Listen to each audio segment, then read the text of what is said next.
Last week, we kicked off a new series walking through the book of Esther. I hope that you've seen already is that the world didn't just get goofy when we arrived, all right? It is goofy long before us. It's going to be goofy long after us. But what we've also seen and what we're going to continue to see is that God is always working in this broken world. Always. Every day. There are things happening in and around our lives, in and around the world that we live in that we have yet to see or understand.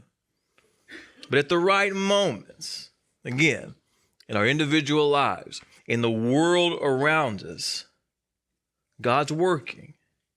He's working in the shadows. And at the right time, he'll bring to light the things that he's doing in the shadows. And if we're going to live the lives that God desires for us to live, we're going to have to be comfortable trusting that God is working in the shadows in ways that we cannot see or understand until he chooses to bring those things into the light. Now, I do think we get incredible insight into this, as Nate preached last week in chapters 1 and 2 of the book of Esther. In chapter 1, we saw a king that was going to do whatever he wanted, whenever he wanted, however he wanted. And then in chapter 2, we saw God moving people into places for his will and his purposes to be done. It's really this tension of the world's purposes versus God's purposes. And the thing that we need to recognize is that the world is going to do what the world is going to do, but God is going to do what God is going to do. And we as believers have to live in that tension. Sometimes we feel caught between the two. So the question is this: if the world is going to do what it does, and if God is going to do what he does with his purpose and his plan ultimately prevailing, how do we function in that tension in a world that's fighting God's purposes loudly, but failing with the God that's going to prevail, but often working in the shadows quietly? Now, there's a lot to unpack. We're not going to get through all that in one message today. But one of the ways that we can lean into that tension, one way or another, is going to be either through pride or our humility. And we're going to see two people today that are going to help us navigate these two aspects. So if you have your Bibles, Esther chapter 3. Esther chapter 3, look down in verse 1. Esther chapter 3, verse 1, notice what it says. After these things, King Ahasuerus promoted Haman the Agagite, remember that for a second, the son of Hammedatha, and advanced him and set his throne above all the officials who were with him. And all the king's servants who were at the king's gate bowed down and paid homage to Haman, for the king had so commanded concerning him. But Mordecai did not bow down or pay homage.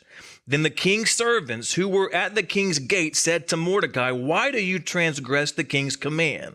And when they spoke to him day after day, and he would not listen to them, they told Haman, in order to see whether Mordecai's words would stand, for he had told them that he was a Jew. And when Haman saw that Mordecai did not bow down or pay homage to him, Haman was filled with fury. But he disdained to lay hands on Mordecai alone. So as they had made known to him the people of Mordecai, Haman sought to destroy all the Jews, the people of Mordecai, throughout the whole kingdom of Ahasuerus. In the first month, which is the month of Nisan, in the 12th year of the king Ahasuerus, they cast pure, that is, they cast lots before Haman day after day, and they cast it month after month to the 12th month, which is the month of Adar. Then Haman said to King Ahasuerus, "There's a certain people scattered abroad and dispersed among the peoples in all the provinces of your kingdom. Their laws are different from those of every other people, and they do not keep the king's laws, so that it is not to the king's profit to tolerate them. If it please the king, let it be decreed that they be destroyed, and I will pay 10,000 talents of silver into the hands of those who have charge of the king's business, that they may put it into the king's treasuries." So the king took his signet ring from the hand and gave it to Haman, the Agagite, the son of Hammedatha, the enemy of the Jews. And the king said to Haman, the money is given to you, the people also, to do with them as it seems good to you. Then the king's scribes were summoned on the 13th day of the first month, and an edict, according to all that Haman commanded, was written to the king's satraps and to the governors over all the provinces and to the officials of all peoples, to every province in its own scripts and every people in its own language. It is written in the name of King Ahasuerus and sealed with the king's signet ring. Letters were sent by couriers to all the king's provinces with instruction to destroy, to kill, and to annihilate all Jews, young and old, women and men, in one day, the 13th day of the 12th month, which is the month of Adar, and to plunder their goods. Now, this is wild, right?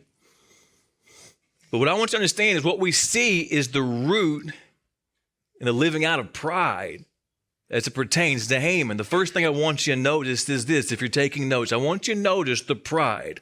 Notice the pride. And the thing that we have to understand is this, is that pride focuses on self. It's about me. Mordecai refuses to bow to Haman, and this makes Haman so angry that he convinces the king that the Jews are a danger to his power, and the king makes this unalterable decree. That's important for later in the story, an unalterable decree for the Jewish people to be completely wiped out. What I want you to understand is this. Pride distorts the good. Pride distorts the good. To give you a little background about Haman and Mordecai, the thing that I want you to understand is this. Haman was an Agagite, and Mordecai was a Jew. There is a hatred between the Agagites and the Jews that goes all the way back to the Israelites' journey to the promised land. We don't have time for that today. Just know it's real. So we see these issues. It's really not rooted in the fact that Mordecai won't bow to him or bow to the king. Mordecai not bowing to Haman was an opportunity for Haman to try to wipe out the Jewish people, which he hated. But this is what pride does. Back in verse 1, it tells us that Haman's just been promoted above all the officials who were with him. Things are good for Haman, but his pride, rooted in his hatred, it caused him to miss the good and to instead to focus on the one thing he didn't like. He'd been promoted, things are good, but his pride is distorting it. He's not seeing it clearly. The second thing that pride does is this, is pride is consumed by the bad. It's consumed by the bad. Verses 2 through 5, it tells us that Mordecai refuses to bow. In a group of the king's servants, they ask Mordecai day after day, why won't you bow? And Mordecai still just refuses. So these same servants, they then go to Haman to discuss this. And it tells us that Haman is filled with fury because Mordecai wouldn't bow to him. Fury. Haman is so consumed by Mordecai's action that he's actually filled with fury. He's consumed by it. He can't get past it. He can't look past it. Again, don't miss this. His life circumstantially is better than ever, but he is consumed with fury because this one guy that's a part of this one group of people that he hates won't bow to him. It doesn't matter to him that everybody else is. It doesn't matter that he is at the pinnacle of his career. To Haman, all that matters is that Mordecai, the Jewish man, won't bow to him. When we allow pride to set in, it doesn't matter what good is happening in our lives. It doesn't matter what God is doing in our lives. We become consumed with the bad. So the good in our lives is distorted and we are consumed with what is bad because we are completely focused on ourselves. And we are trying to control everything and everyone because we're focused on ourselves. Because in our minds, if we're the focus, then everyone and everything must be how we think it or they should be. Because we're consumed with self. The third thing that pride does is it makes us irrational. It makes us irrational. So again, there in verses 6 through 13, we won't read it all, but Haman goes to the king and he says, listen, these Jewish people are a problem. And they've got these rules and they've got their own laws that they govern themselves by, and they're not yours. That's a problem. We got to deal with them. And he convinces the king to make this edict, this unalterable decree, to have the Jewish people completely wiped out on this very specific day. And so everything that's happening is just leading up to this moment. Well, there in Esther 5, 1 through 8, we won't read this, but it says that Mordecai has dinner with the queen. And in verse 9, it says that he is joyful and glad of heart. I want to read this. Esther chapter 5, look at verse 9. Esther 5, verse 9. And Haman went out that day joyful and glad of heart. But when Haman saw Mordecai in the king's gate, that he neither rose nor trembled before him, he was filled with wrath against Mordecai. Nevertheless, Haman restrained himself. He went home and he sent and brought his friends and his wife Zeresh. And Haman recounted to them the splendor of his riches, the number of his sons, all the promotions with which the king had honored him. And now he had advanced above the officials and the servants of the king. Verse 12, then Haman said, even Queen Esther, let nobody but me come with the king to the feast that she prepared. And tomorrow also I'm invited by her together with the king. Verse 13, yet all of this is worth nothing to me so long as I see Mordecai the Jew sitting at the king's gate. Listen, this is bananas, all right? B-A-N-A-N-A-S. Haman has an edict directly from the king to have the entire Jewish population wiped off the face of the earth. He's just had, again, dinner with the queen. He's joyful. He's glad at heart. Then he sees Mordecai. And Mordecai is neither impressed and he doesn't tremble when he walks by. And it says Haman is filled with wrath. Now, I don't know which one is worse, fury or wrath, but it seems like we're just escalating. So let's pretend that wrath is worse. I don't know. I'll ask ChatGPT later which one is worse. So from there, Haman is with his wife and some friends, and he's telling them all about these great things that are happening in his life. His job, his family, his work, they're all at the pinnacle. He's invited to a second dinner with the queen the next day. But in verse 13, what does he say? But all of it is worth nothing to me so long as Mordecai is sitting at that gate. And in verse 14, his wife, who is equally bananas, says, why don't you build some gallows to have him hung, have him killed? Why? Because Mordecai, a Jew, won't acknowledge the power and the authority of Haman. Basically this, Mordecai, the Jew who he hates, won't acknowledge that he is as great in his mind as he thinks he is. He won't do what he thinks that Mordecai should do. He can't let it go. Again, Haman already has the Jews, which Mordecai is, set to be destroyed. But he has to keep pushing to go even further to make sure that he himself gets the final word on Mordecai. And he's willing to do whatever he needs to do to make it happen. This is what pride does. It makes us completely irrational. It distorts everything. We see everything and everyone through our own selfishness and our own self-centeredness. And what we're going to see with Haman is that it starts from the inside out, but ultimately it's going to destroy us from the outside in. It will destroy everything in our lives. And it's what we see happening with Haman right here. And we need to take this as a cautionary tale for ourselves. When we allow pride to just go unchecked in our lives, it's going to destroy us. It's going to destroy the relationships in our lives. It's going to destroy every aspect of our lives if we don't get it in check.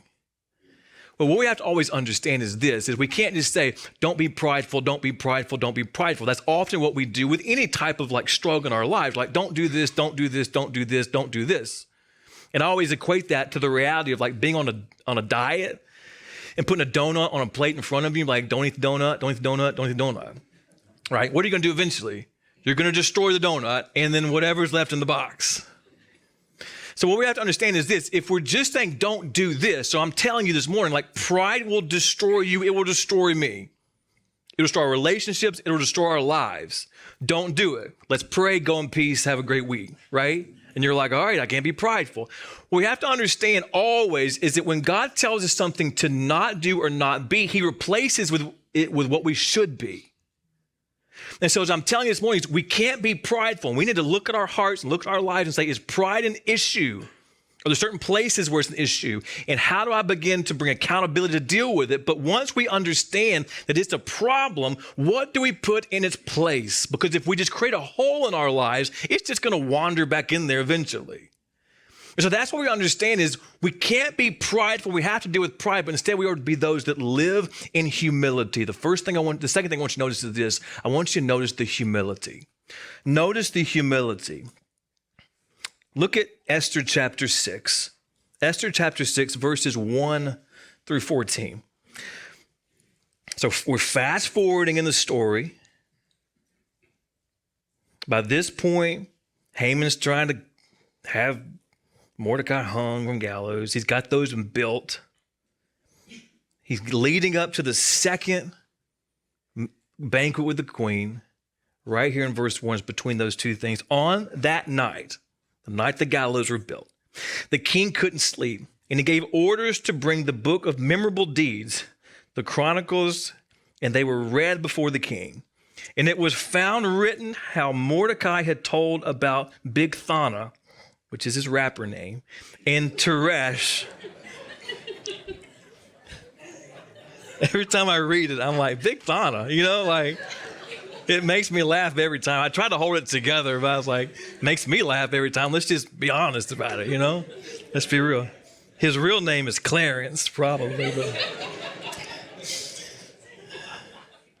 Bigthana and Teresh, two of the king's eunuchs, who guarded the threshold and who had sought to lay hands on the king Ahasuerus. And the king said, what honor or distinction has been bestowed on Mordecai for this? The king's young men who attended him and said, nothing has been done for him. Verse 4. And the king said, who is in the court? Now Haman had just entered the outer court of the king's palace to speak to the king about having Mordecai hanged on the gallows that he had prepared for him. And the king's young men told him, Haman is there standing in the court. And the king said, let him come in. So Haman came in, and the king said to him, what should be done to the man whom the king delights to honor? And Haman said to himself, whom would the king delight to honor more than me? Again, he's so self-consumed, saying, there's nobody the king would want to honor more than me. He's talking about me. Verse 7, and Haman said to the king, for the man, remember, as we're reading this, Haman is thinking this is going to be about him. For the man whom the king delights to honor, let royal robes be brought, which the king has worn, and the horse that the king has ridden, and on whose head a royal crown is set. And let the robes and the horse be handed over to one of the king's most noble officials. Let them dress the man whom the king delights to honor, and let them lead him on the horse through the square of the city, proclaiming before him, thus shall it be done to the man whom the king delights to honor. Then the king said to Haman, hurry, take the robes and the horse, as you have said, and do so to Mordecai the Jew. Can you imagine his face right there? Who sits at the king's gate. Leave out nothing that you have mentioned. So Haman took the robes and the horse, and he dressed Mordecai and led them through the square of the city, and proclaiming before him, thus shall it be done to the man whom the king delights to honor. Then Mordecai returned to the king's gate, but Haman hurried to his house mourning and with his head covered, humiliated. And Haman told his wife Zeresh and all his friends everything that had happened to him. Then his wise men and his wife Zeresh said to him, if Mordecai, before whom you have begun to fall, is of the Jewish people, you will not overcome him, but will surely fall before him. And so again, the king remembers that Mordecai has never been honored for uncovering a plot to have him assassinated. We saw that in chapter 2. So Haman shows up and the king asks, what would you do to honor somebody? And Haman creates this extravagant idea, not realizing that it would be done for Mordecai. So after outlining everything that he would do, the king tells him that he wants that to be done for Mordecai for saving his life. And this just destroys Haman. And his wife and his friends tell him, they say, listen, God is clearly on the side of the Jewish people. Now, before we unpack this humility here, I think it's important to consider Mordecai for a minute, okay? We got to be honest up here. Fortunately for Mordecai, he is going to be working from the side of humility, but I don't know that we can say that Mordecai was functioning from a place of humility. Mordecai was in the right, but when you follow this story, he was not helping himself or his people. He hated Haman just like Haman hated him. And what we see from Mordecai is rooted in his hatred for the Agagites, just like Haman's hatred was rooted in the fact that Mordecai was a Jew. And for us as believers, what we have to understand is just because we may be on the right side of truth, it doesn't give us a license to treat people in any way but the way that Jesus does. One of my favorites, a guy named Bob Goff, says this. He says, don't let being right talk you out of being kind. And if I'm being honest, I'm afraid too often that we as believers allow us in our minds being right to talk us out of kindness. We have to be those that see things and people as God sees them. In 1 Samuel chapter 16, verse 7, God told Samuel this. He said, the Lord sees not as man sees. He says, man looks on the outward appearance, but the Lord looks at the heart. I want you to hear me say is this. It's like in math class when you were growing up. Remember the teacher would tell you, show your work. And you're always like, why? Why do I have to show my work?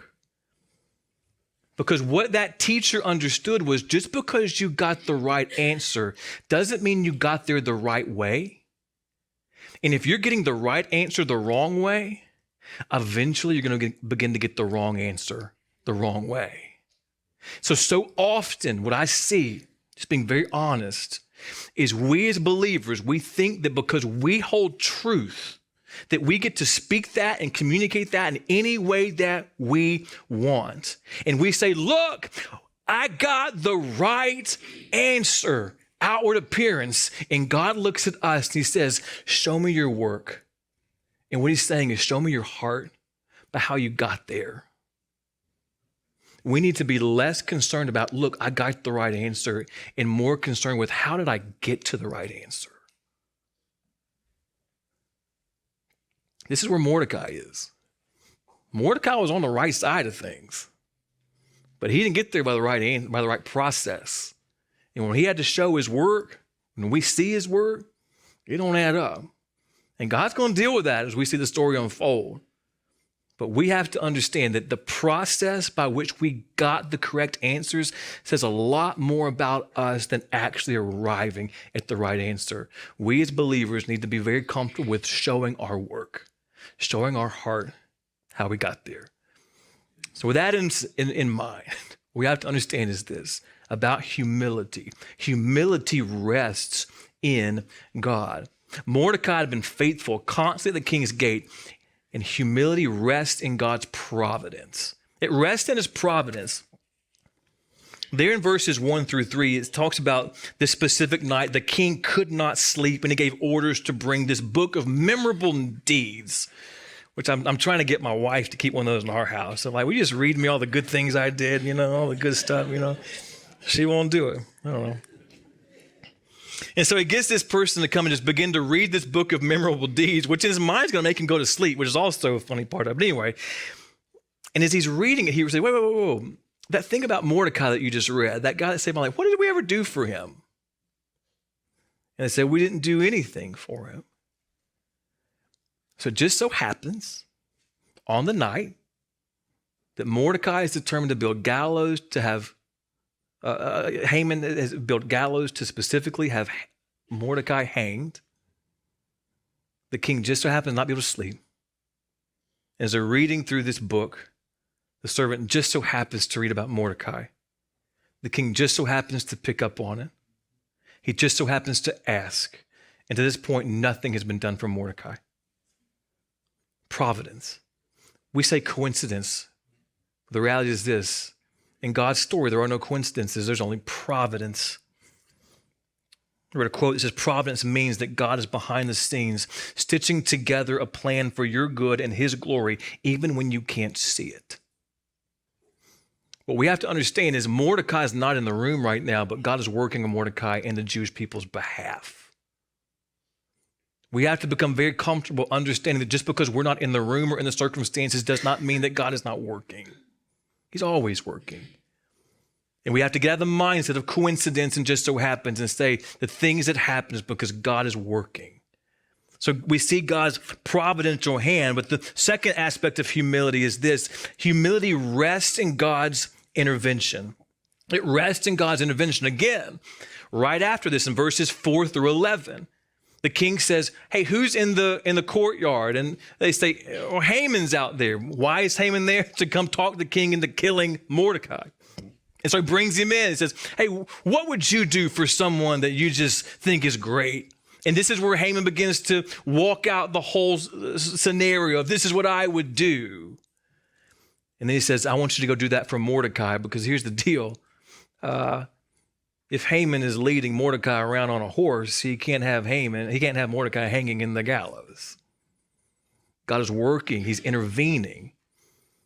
Now, listen, we could look at this story and say, well, why didn't he intervene before the edict was created? Why didn't he intervene before the gallows were built? I don't know. But what I do see is God is providentially working, and he works in his time and not ours. And I wish I could tell you something different than that. There's a lot of times I wish he'd work on my time, but he doesn't seem to care what my time is. Why? Because I'm not the center of the story. And so there's a whole lot of other things working out around me that I don't see or understand or even know about. And so just because I want him to do something in my story, he says it's not time yet. And he will intervene in our lives when it's time and not a second before his time. And we have to rest in that if we're going to be those that live in humility. The third aspect of humility is it rests in God's sovereignty. Humility rests in God's sovereignty. There in verse 14, after Haman has told his wife and his friends everything that happens, his wife looks him dead in his face and says, you got a problem. It seems that the Jewish God is on Mordecai's side, and you're in his way. And this is bad for you. Sovereignty means that God is in control. He's in control. And so you say, well, awesome, how does this lead to humility? We understand, guess what? We're not in control. And you know what else? That's good news. You see, if I'm in control, I'm doing good just to make sure my bills are paid every month, right? Did I forget something this month? Everything there, all right? I'm doing good just to make sure my oil is changed in a reasonable amount of time. Do you really want me calling shots that affect your life? No. And if I'm honest, I don't want you calling shots in mine either. Humility says, you know what? God is working. God is working in ways we can't see or understand or even know.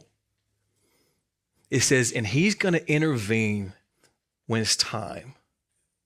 And he is in control of all things, and he is bringing his story to completion and fruition.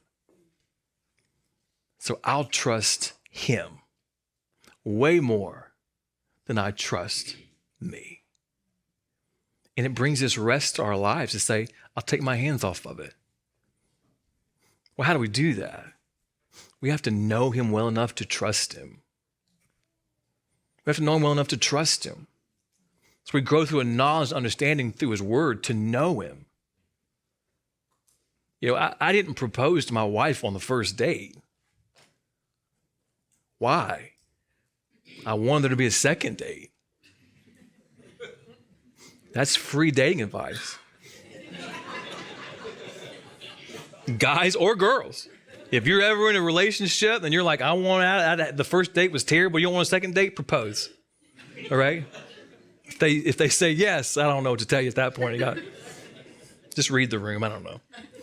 I didn't propose on the first date. Why? I didn't know her well enough. What did I do? I knew her just enough to say I'd like for there to be a second date. And after the second date, I knew her just enough to decide I wanted there to be a third date and a fourth and so on, to the point where then I got to know her to the place where I proposed. If I'm just real honest with you, I think a lot of believers are just kind of stuck in the first date with the God of the universe. They don't know him well enough to trust him.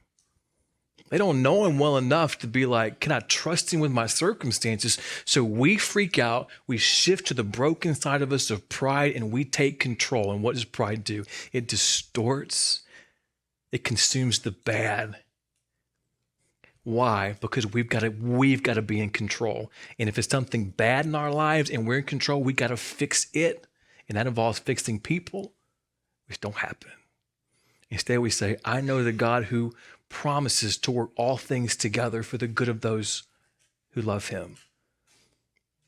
Or I know the God that promises to complete the work that he began in me. But also not just to complete the work that he began in me, I trust him enough to complete the work he began in everybody else. So I don't have to run around trying to fix everybody. I rest in his providence. And it brings us humility to where we don't have to be in control. Instead, we rest in him. And so every one of us in this room today are in one of three places. We're either one stuck in our pride, and it is breaking everything. It's a problem. We have to be honest about it. Where is it? What are the spots and the places that it's touching? Where is it consuming us? What are the signals that are going off in and around us that are saying there's a problem here? It's pride, self-centered, self-seeking, selfish. The second is we're on the humble side of things, but we're functioning from a place of pride, unfortunately, like Mordecai did. And while we may get to the right answer sometimes, we got to show our work. How do we get there? And the third side is we are living from a place of humility, but understanding that's not something to boast about or even be prideful about. What is it? Instead, we look at it and say, by the grace of God, I've grown to know him to the place where I can trust him and I can rest in his providence. I can rest in his intervention. I can rest in his sovereignty and say, what is it that you want? And follow him.